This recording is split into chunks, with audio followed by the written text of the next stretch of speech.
afternoon, everyone. On behalf of the National Park Service and the Friends of Flight 93 National Memorial, I'd like to welcome you today. I will be your host and moderator for today's presentation. I am the head of the board, Flight 93, Friends of Flight 93, and also a National Park Service volunteer. The Friends of Flight 93 were established in 2009 as the major partner for the Flight 93 National Memorial. We raise money to support education, special projects. We've helped to raise money for the building of the Tower of Voices, which I'm sure many of you saw as you were coming in this morning. I'd like to introduce my partner from the National Park Service who is helping me today. I have with me Greg Zaborowski. Greg is the education specialist for the Flight 93 National Memorial, as well as an interpretive ranger for the memorial. Before we begin today, I'm going to take you back to September 11th, 2001. It's a sunny morning. Some say it was a perfect morning for flying. Crisp and bright with clear visibility. Air traffic controllers arriving to work on this beautiful day had no idea how their lives would forever be changed by the events that would unfold. No training, no practice, no planning had ever been done to help these men and women know how to make sense of and deal with the uncharted territory. Within 1 hour, historic American Flight 11, United 175, American Flight 77, and United Flight 93 had taken off from eastern airports heading west. American Flight 11 was the first to cause concern when there was no response to the air traffic controllers trying to make contact. At 8:46 a.m., Flight 11 hit the north tower of the World Trade Center. Still not sure what was going on and if this could be an accident, air traffic controllers continued to monitor with caution United Flight 175 that had also disappeared from radar. At 9:03, Flight 175 hit the south tower of the World Trade Center, sending a loud and clear message that a war on terrorism is playing out in America's airways. At 9:37, American Flight 77 hit the Pentagon, further confirming that these were not random acts. At 9:45, the Federal Aviation Commission made the decision to shut down airspace throughout the U.S. for both domestic and oceanic flights. Orders were given to ground every one of the almost 5,000 planes in the sky that day. By 12:15, less than 2.5 hours from the time of the order, all planes were landed. This was the first time since 1938 that there was not a single aircraft in the airbase. As air traffic controllers went about safely landing the planes in their airspace, there were several planes that were still not responding. Today, our guest, John Werth, who is the air traffic controller from the Cleveland Center, and Mal Fuller, a watch supervisor at Greater Pittsburgh International Airport Control Tower, will talk about their experiences from September 11th. John, is for you. Is it true that the Cleveland Center, where you worked on September 11th, was one of the busiest centers in the United States? Actually, it was the busiest. The busiest. Until the last 10 years or so, I think Atlanta's finally. Okay. And John, would you tell us a little bit about your responsibilities as an air traffic controller, just so the audience can understand what you did? Like every air traffic controller, your main responsibility is safe, orderly, expeditious flow of aircraft. In that order, as we like to say. The center, we own from the ground up in some areas. We own Mal's airspace, approach control's airspace, and above in other areas.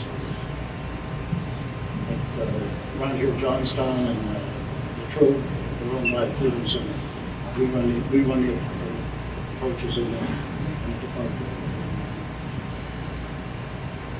But we're stratified. We own basically up to 23,000 feet is the low altitude sectors, and up to either 31 or 33,000 is the intermediate high altitude, and then the super high altitude is above that. And on September 11th, I was working the super high altitude sector, the range sector. Okay. And now, what was the responsibility of a watch supervisor, and how long were you in your position? Let me ask first, what is the top of the super high altitude airspace? How high up does super high altitude go? 60,000? Goes up to the stratosphere. To think about air traffic airspace, it's helpful. Assume this room is the airspace over the continental United States, and the center facilities own all of it, except they redelegate. For example, at the Johnstown Airport, there's a control tower that handles two kinds of airplanes in that airspace called IFR and VFR. And then at Pittsburgh, there's what's called a radar approach control that owns the airspace at 12,000 feet and below, about 30 miles from the airport. And we separate airplanes in that airspace, both going to Pitt and other airports. So just think of the air traffic airspace as a three-dimensional jigsaw puzzle, kind of like a Chinese jigsaw puzzle. John owns most of it. That's his. In the busiest center in the United States. Right. One of the reasons we're the busiest centers, our airspace ran from just east of Fort Wayne, Indiana, to just west of Harrisburg, from just south of Toronto to just north of Columbus, Ohio, and Washington. It's irregularly shaped, but it's pretty big airspace, and we get almost all the traffic from the East Coast hubs to the West Coast and to Chicago. So that's basically why we're the busiest. A watch supervisor, I was the guy in charge of the radar and control tower at the Pittsburgh International Airport. The watch supervisor's responsibility is to make sure the positions are staffed with appropriate controls to handle arrival and departure rushes, to take care of any intermediate problems with the airport, and to generally be the overall guy or gal who makes decisions about things that affect both the control tower and the radar room. Because the control tower would have a subordinate to me, but a supervisor in charge of the control tower. So we would need to talk to each other about things that affected both facilities. I was in that position for about 3 years. It was my last tour of duty, and I was at Pittsburgh for, I guess, a total of 5 years. And now, when we talked earlier, you told me that you were in the radar room in Pittsburgh when you heard the World Trade Center had been hit. You walked into the break room and saw the second plane fly into the World Trade Center. What was going through your mind at that time? Well, the first thing, the Pittsburgh operated on what's called arrival and departure banks, where U.S. Airways was the principal user of the airport. And an arrival bank would be 20 to 60 airplanes arriving in a very short time. They would all go to the terminal and discharge passengers, most of whom would go to other flights, some of whom would go to Pittsburgh. And then 40 minutes later, all the airplanes would taxi out and take off again. So we had arrivals, departures, arrivals, departures. I'm sorry, I lost track of the question. I do that all the time, so that's okay. When you saw the second plane hit the World Trade Center. The second arrival bank had just landed, and a controller who had been on break came into the radar room and said, "The World Trade Center has been hit." Now, when an air traffic controller says hit in that context, it means by an airplane. So I went to the break room where we had CNN on and saw the North Tower with this big gaping hole in the side. And like most folks, except I think for law enforcement and military, went into a state of denial. Went back and talked to the second guy in command, and it didn't make any sense. We weren't getting information on what was happening in New York, so I walked back to the break room and saw the second aircraft hit. And that's when I knew we were either at war or going to war. The question was, with whom? John, earlier I mentioned there were several planes that weren't responding to air traffic controllers. Can you tell us more about that from your experience? The only one that I really knew about early was American 77. It didn't go through my airspace, but it went to Indianapolis airspace just south of my sector. So they had anybody within a couple hundred miles of his intended route call on the blind to see if they could raise it, just on the off chance that he was on the wrong frequency. He's the only one really I knew wasn't responding initially. Okay. He's another. So as you were following that plane and trying to get that plane to respond, how did that impact your ability to track Flight 93, United 93? Well, again, this was before. That was before? That was before. Okay. That was between the second plane hitting the World Trade Center and United getting hijacked. United 93 getting hijacked. In 93, we still was there, airspace. Okay. And so at what point did you know that United 93 was hijacked? Well, we heard the screaming. On the frequency. One thing that I might want to point out here, we didn't hear what they say we heard. Because what they played for people and what they played for the families was the cockpit voice recorder, which records everything that was said in the cockpit. But when they were talking to us in the heat of the struggle, they were talking before they keyed the mic. So there's a momentary pause there anyway. So you don't hear the first part of it. So we didn't hear Mayday. We heard, just a guttural A sound. It was pretty hard to make it out, the first one.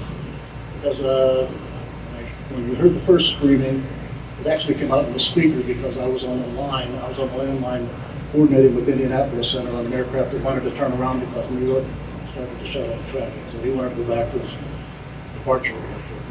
He was right at the boundary, so we were on the line coordinating that. And then we heard it come out in the speaker, and I looked at my manual controller and said, "Dave, did that sound the same to you as it did to me?" And he just kind of wide-eyed and nodded his head. And then we heard another one shortly after that. So how long was Flight 93, United 93, in your sector? And what was your experience? In my sector for probably 25 minutes, 30 minutes. 25 to 30 minutes.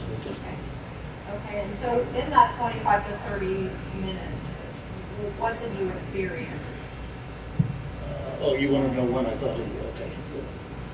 When we heard the screaming, we weren't sure who it was initially.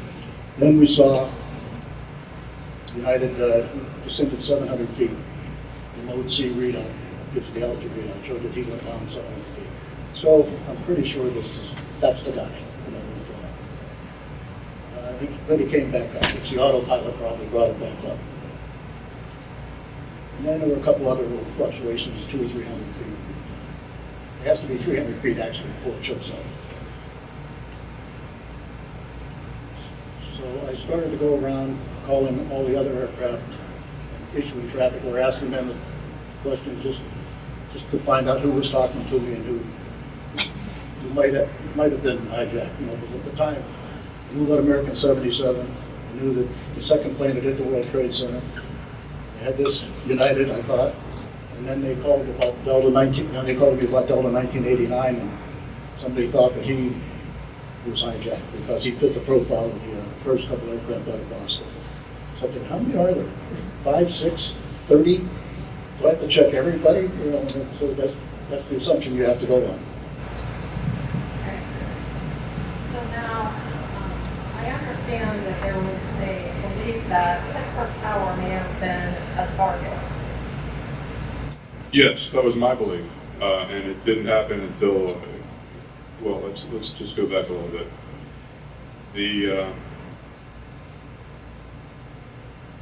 At the time, I believe air traffic nationwide thought there were about 12 airplanes missing, and that was incorrect, of course. And it was kind of the fog of wartime. People were passing back and forth stale information or incorrect information, and the Pentagon had been hit. We knew the Twin Towers were burning.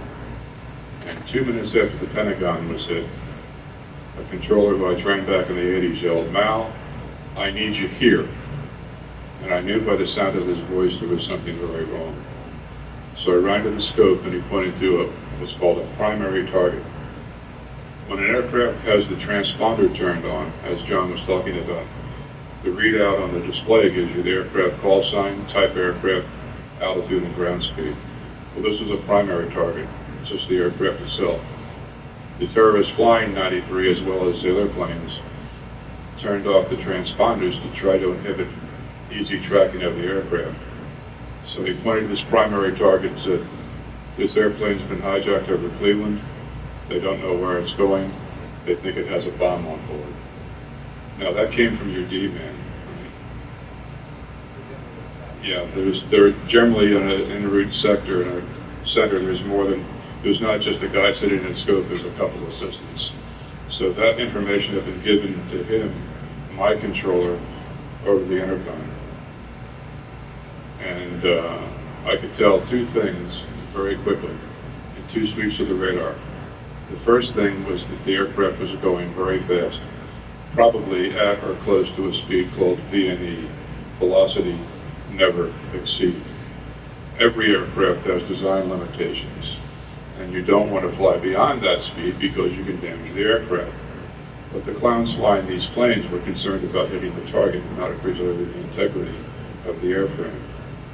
The other thing I could tell was that the aircraft was heading directly for the airport, which the control tower at the airport is only about 240 feet off the ground. But in terms of altitude above mean sea level, compared to buildings in downtown Pittsburgh, it's taller than most of them, because downtown Pittsburgh is 500 feet below the surface of the airport. So we knew the Pentagon was hit, just hit. We thought there may be a dozen airplanes missing. Airplanes coming for us, so look at us before downtown. I assumed that we were a target, so I evacuated the facilities. And John, did they also evacuate Cleveland Center? They did. But it wasn't because of a bomb scare like it's been reported. It was because there was a small aircraft flying around and nobody knew who it was, and they were afraid that he was. I didn't think that, so I stayed. I stayed in, and I was in there till noon, and then they figured he's probably the last guy we should have in there. Get him out. How involved were you with landing there? At the oral history report, they asked me how many, and I said about 80, which was impossible.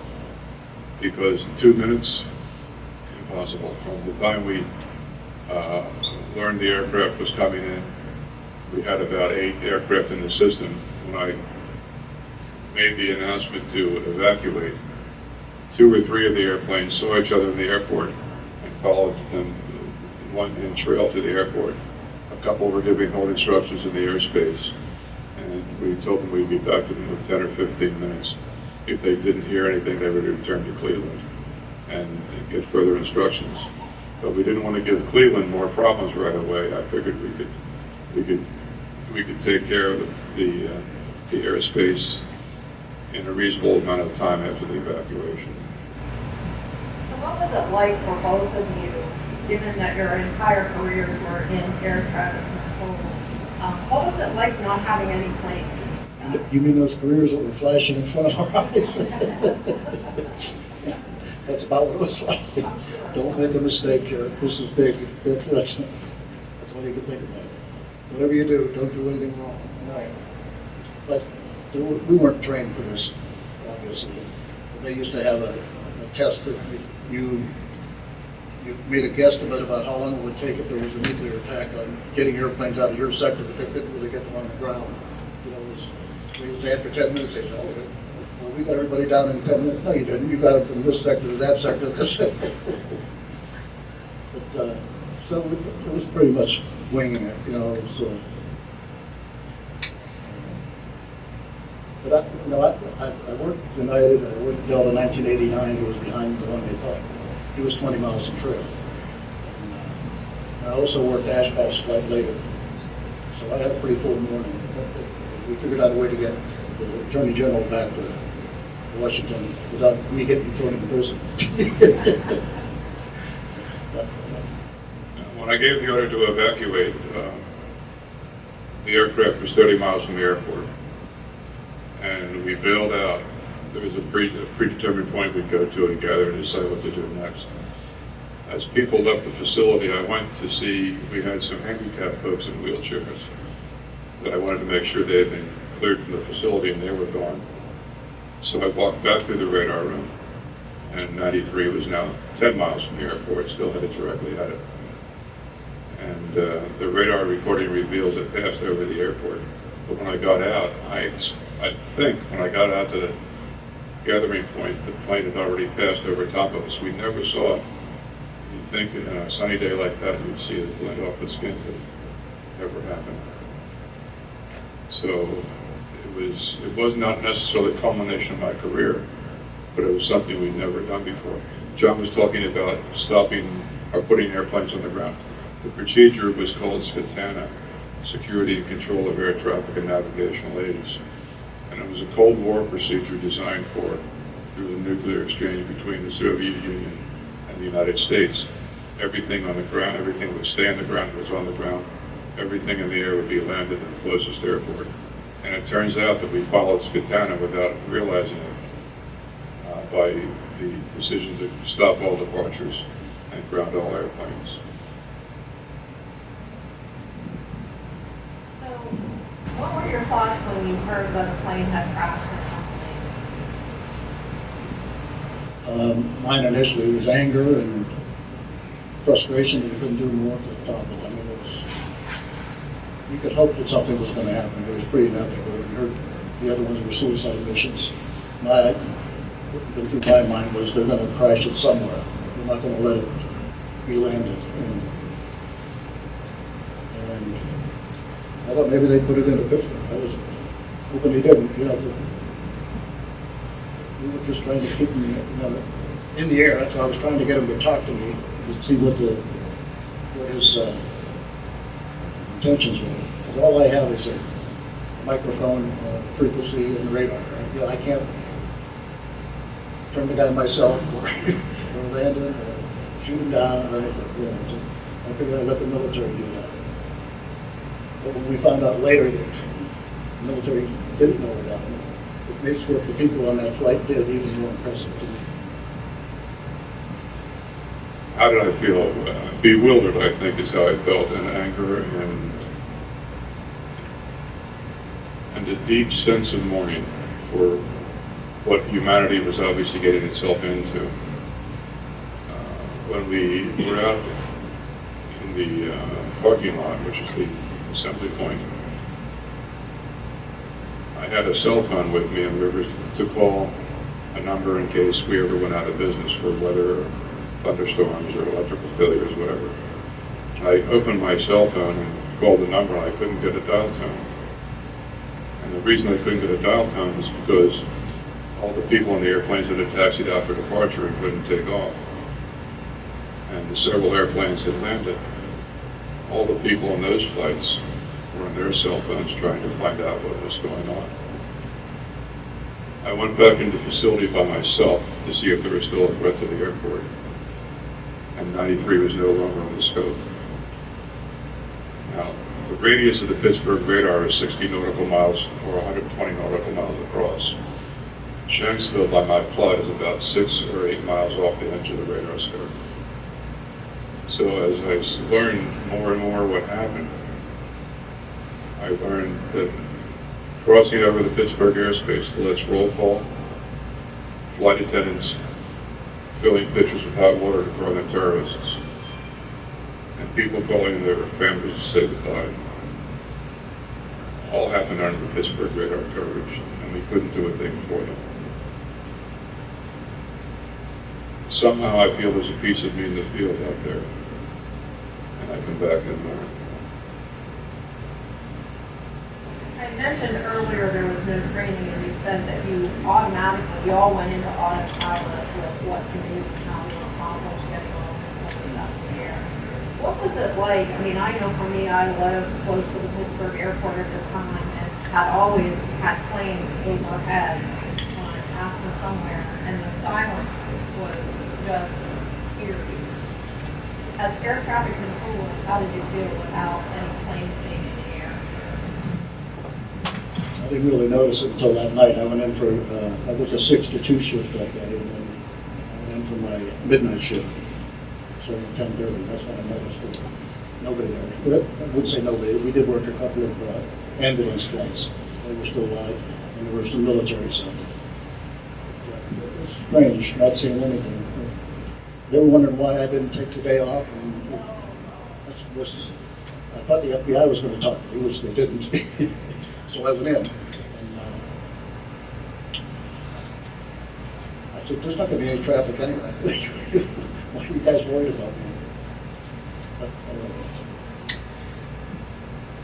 What, my relief, who was a fellow I trained, came a little bit early to work, and he said, "It's time for you to go home. You've done your job."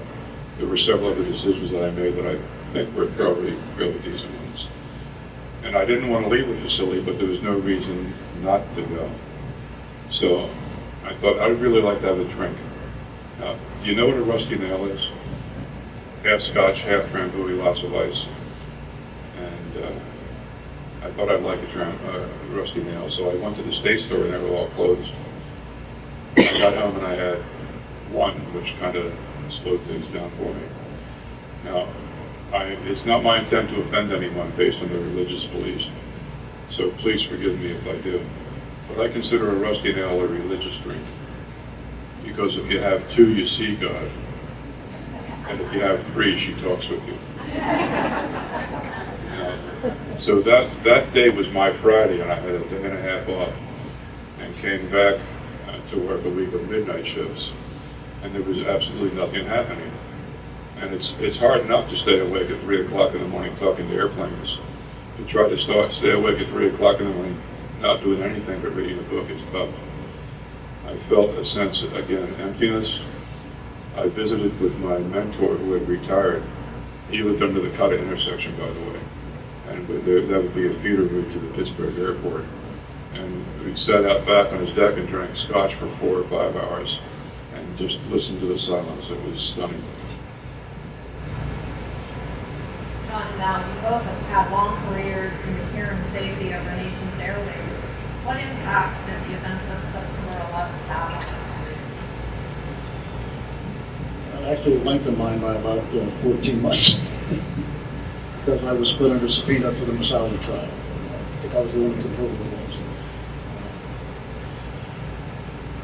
So I thought, well, it would be a lot easier for me to get in to listen to tapes and read the transcripts of what happened for my testimony if I was still working. But after a year and a half or so, it was obvious this was going to drag on and drag on. I think it was 4 years before they finally got to plea. So I decided I'm just going to return. If I have to get in, I'll go through the manipulations. My career was at its end. I planned to retire in January of '02, but I had a sleeping room, or a bachelor pad in Pittsburgh, and my family lived in Lancaster County. We made that decision that Chris would stay where she was. Her father was not well, and our girls were close to Lancaster. So I drove back and forth on weekends. Driving a 500-mile round trip to mow the lawn is not too much fun. But I had planned to retire in January of '02. And when I was home over Labor Day weekend, I realized that Chris had her hands full with her dad and her work. And I just felt it was time for me to come home and help out. So I got back to work and talked to my boss and said, I'd just like to retire as quickly as possible. And he said, could you stay until September 30? And I said, yes. So it wasn't long after that 9/11 happened. And if I hadn't already made that decision to retire on the last day of September, I just wouldn't have gone back to work.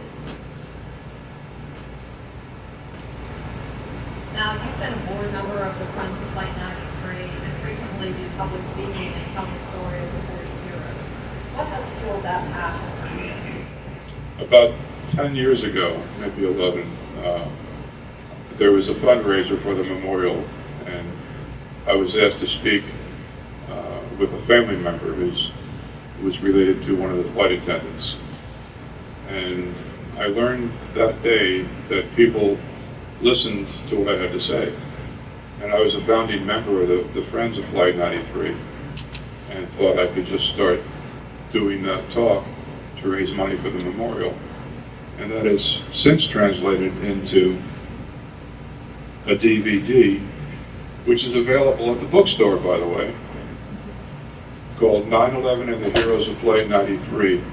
And it tells my story from my perspective. And I intertwine known events of the day with what happened on the airplane with my day. There's a control tower in the back and then the 40 heroes in the front. And I will give this talk anywhere you want me to. If I need to go to California, I like the flight reimbursement, and maybe an overnight stay someplace. But I'm available to make this talk. It's a passion of mine to get the word out to young people. When I speak at colleges and high schools, it's increasingly evident that today's youth do not have any connection to and very little knowledge of 9/11/01.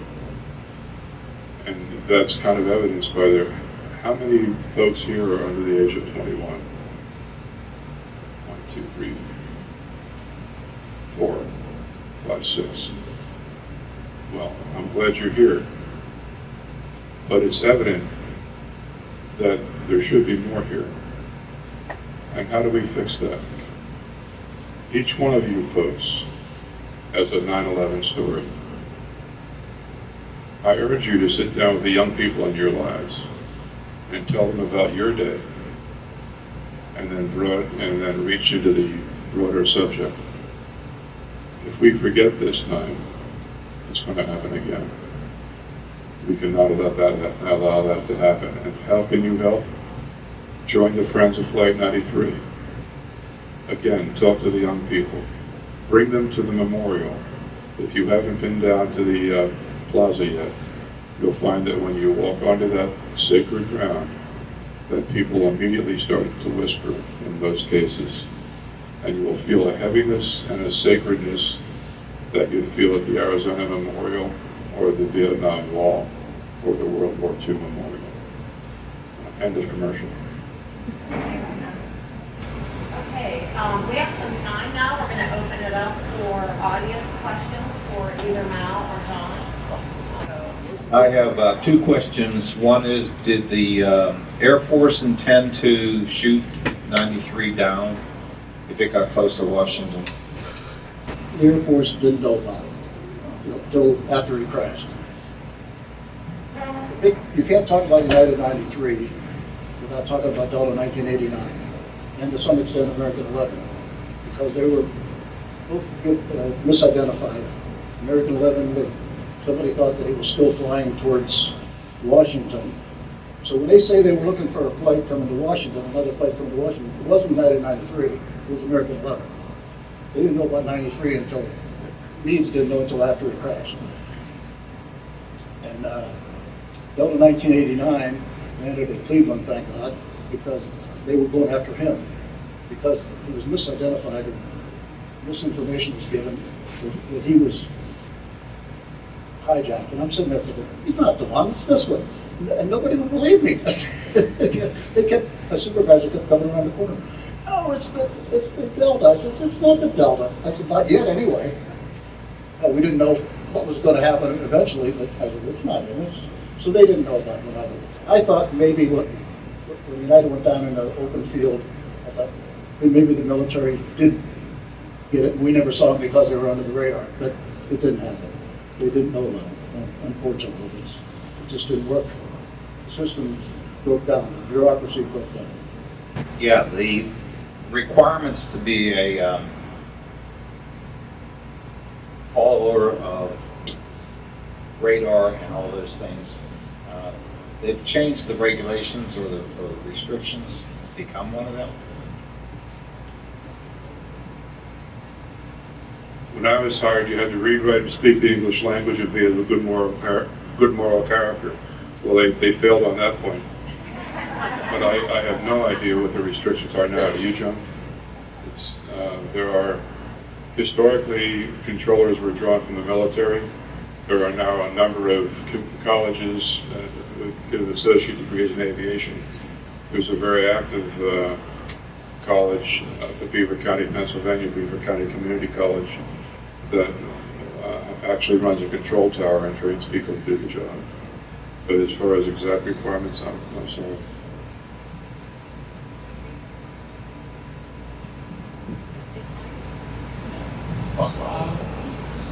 Volunteer here, I hear one story.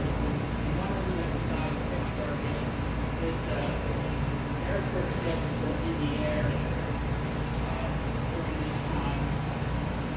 I understand they weren't from Cleveland, like Johnson said.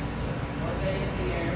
Were they weren't? There were none in our airspace that we were aware of. It's interesting. The last time I checked, there were at least 4 or 5 truther websites that contend that the reason the radar room at Pittsburgh was evacuated was so that the controllers wouldn't see the plane shot down. Well, I'll go any place and take any lie detector test to tell you that I was responsible for the evacuation because I was legitimately concerned about the people who worked for me. We did launch tankers, military refueling aircraft, KC-135s. In fact, that's one of the things that reinforced what we were doing was in line with Skatana. When we were in the parking lot and I talked to the control tower supervisor, he said, as I was leaving, I called their command post, and they said, we're going bust out. Now, bust out was designed for the nuclear exchange. And that just kind of made the day complete. It was total chaos. But they're the only airplanes that were military in our airspace. My recollection may be a little off after all this time, but I don't know of anybody that was launched in response to United 93. Built in 1989, there was a training flight, I believe, out of Selfridge around Detroit. I don't even know if any of them were armed, but they were notified, and then I believe a few aircraft got off of Toledo late. It was after he landed at Cleveland. Delta landed at Cleveland. And by the way, that was one of the ones where one of the conspiracy theories came out because Mayor White, Mayor of Cleveland at the time, saw a microphone and jumped in front of it because he's a politician. And he said, somebody landed in Cleveland, we think it was United 93. So they just got conflated, and it was actually the Delta 1989. John, I just want to say thank you for taking the safety of your workers in consideration. You didn't have the full picture, so thank you for doing that. But what is technically happening with the airplanes as Pittsburgh Airport is now closed? If you were in that airspace, what was the communication there? They were issued holding instructions, and we told them we'd be back in 10 minutes. If we did not return, they were to go to the Cleveland Center for further instructions. So if you're flying in the air, you're going to be headed towards Cleveland, or could you have been headed towards Philadelphia? I guess in my mind, I'm not sure where planes are going, in that area. Well, where they were headed was to Pittsburgh. Okay. So it didn't matter if they're going east or west. So within 10 minutes they didn't hear from you, they were supposed to go towards Cleveland. Right. Gotcha. Thank you. If I could still have the mic, you see the angels gather here. I wanted to share that with you folks. The first time I visited Shanksville was December 6th after the attacks, and the temporary memorial consisted of a cyclone fence with people who left mementos, Purple Hearts badges from police and fire companies, handwritten notes by children. And this Angels Gather Here sign was what caught my attention and just shook me to my very soul. Because how could such a horrible thing happen without some kind of divine intervention? Angels Gather Here is what the sign said on December 6, 2001. And when I read those words, I was shaken to my very soul. What have we changed to prevent this from happening, or what would we do if something similar to this was occurred? In the past, we had no direct line from the controller to the military. They put those in right away. Now you could call right into Huntress and give them the information, because the disconnect was just so bad previously. I live about 2 miles west of Latrobe Airport, and one of the rumors circulating at that time was that there was a general aviation plane flying, and that man was asked to tail Flight 93 because it was off the radar. They were trying to identify it, so they were asking this guy, again flying this this plane, to get a tail number or something like that. Is that true? If you're talking about the low altitude one, I don't know if that's true or not. I heard the same thing. But I had an executive jet that saw him when he was descending out of 41,000 feet. He was 20 miles away or so. But at the time, when they said they had a bomb, one of the first things I thought about was just a couple of weeks before that, they were talking about the Russian nuclear suitcase bombs that were unaccounted for. Could they have one of these? I didn't think so. I thought since the planes were hitting buildings, that the planes were the bombs. But I couldn't take that chance. And the exec jet kind of gave me the impression that he would tail this guy, the flight. But I didn't want to put him at risk too. I mean, what if I have no idea what the shock wave is from a nuclear device, no matter how big it is, at altitude especially. How we got the word about bombs. The hijackers flying the airplanes did not understand the comm systems, and they would press the mic and transmit their traffic thinking they were talking to people in the back of the airplane. And I believe 3 of the 4 aircraft said, "We have a bomb," and that's how we found out.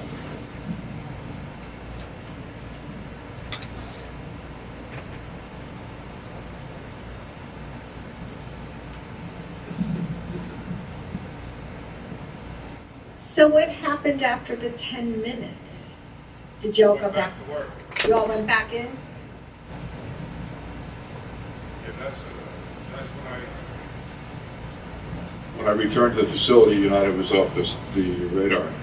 So I called people back in, and we were back in business, but there was unfortunately not too much to talk to.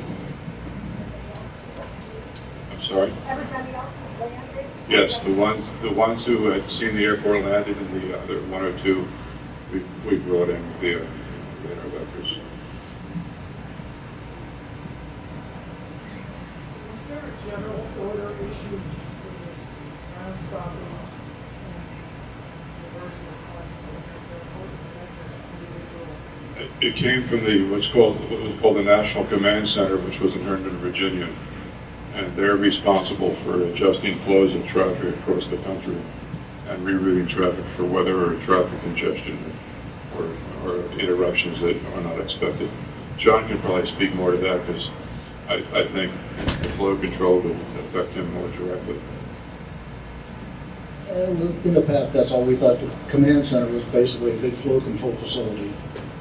So when they said, they're telling you that this guy has to land, and the Attorney General has to land, that's where that came from. I'm thinking, some bureaucrat or the Attorney General? I put the Attorney General.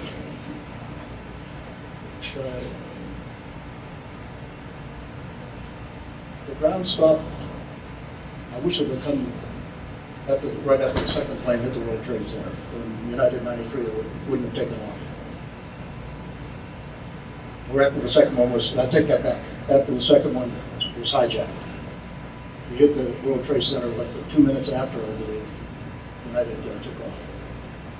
After Cleveland, how low did they drop? Were they detectable on your radar after they started to turn around Cleveland, or when did they drop? That you weren't able to detect them. When did that happen? It started out at 35,000 feet when we first checked off. Then he went down 700 feet. Then he went back up, which the autopilot took him up. Then when he got to Cleveland, he made a big turn. First he went a little bit to the right, then he went left, and as he turned, he climbed. And he went up to 41,000 feet. And when he got around Akron, he started a rapid descent. when he turned southeast. That's when I thought he was going to Washington. Initially, I thought he was going back to New York. Because what you don't see when they show the track, the tracks are based on, that they put out are based on the history that's in the computer. They have a program that corrects for minor deviations, so that controllers don't have systems errors because they got a bad head on the radar. So actually, he went a little bit to the east for a couple of miles, not that he's going back to New York, and then he turned southeast. And we'll take one more question. We got somebody I right just back. have a comment. I know when my adrenaline is rushing, that it's very difficult to think, and I thank you gentlemen for being as clear thinking as you were. Hindsight is wonderful, isn't it? We could all correct it, but you guys were right there, right at that time, and had to do the best thing that you could, and a lot of Americans admire you for that, so thank you, sir. Gentlemen.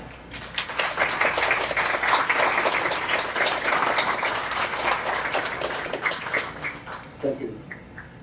Clear thinking? Ask my wife. Thank you, everyone, for